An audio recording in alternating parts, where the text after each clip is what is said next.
Shri K P. Kunhammad master. Sir, പ്രായോഗികതയ്ക്ക് പ്രാധാന്യം നൽകുന്ന തൊഴിലധിഷ്ഠിത പ്രോഗ്രാമുകളിൽ ഇപ്പോഴും എഴുത്ത് പരീക്ഷ നടക്കുന്നുണ്ട്.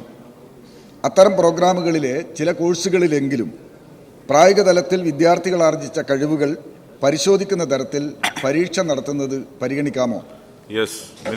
തീർച്ചയായും എക്സ്പീരിയൻഷ്യൽ ലേണിംഗിന് പ്രവൃത്യുന്മുഖ വിദ്യാഭ്യാസത്തിന് പ്രാധാന്യം നൽകിക്കൊണ്ട് വിദ്യാർത്ഥി കേന്ദ്രിത കാഴ്ചപ്പാടോടുകൂടിയാണ് പുതിയ കരിക്കുലം നമ്മൾ രൂപകൽപ്പന ചെയ്തിട്ടുള്ളത്.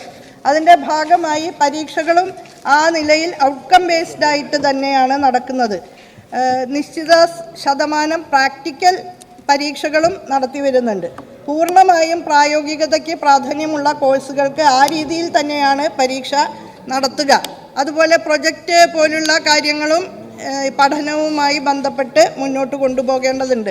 വിദ്യാർത്ഥികളുടെ നൈപുണ്യ വികസനത്തിനും അവരുടെ കാര്യപ്രാപ്തി വികസനത്തിനും ആശയവിനിമയ ശേഷി വർദ്ധിപ്പിക്കുന്നതിനും കർമ്മകുശലത വർദ്ധിപ്പിക്കുന്നതിനുമൊക്കെ പ്രാധാന്യം നൽകിക്കൊണ്ടാണ് പുതിയ അധ്യയന രീതികളും അധ്യാപന രീതികളുമെല്ലാം ആവിഷ്കരിച്ചിട്ടുള്ളത്.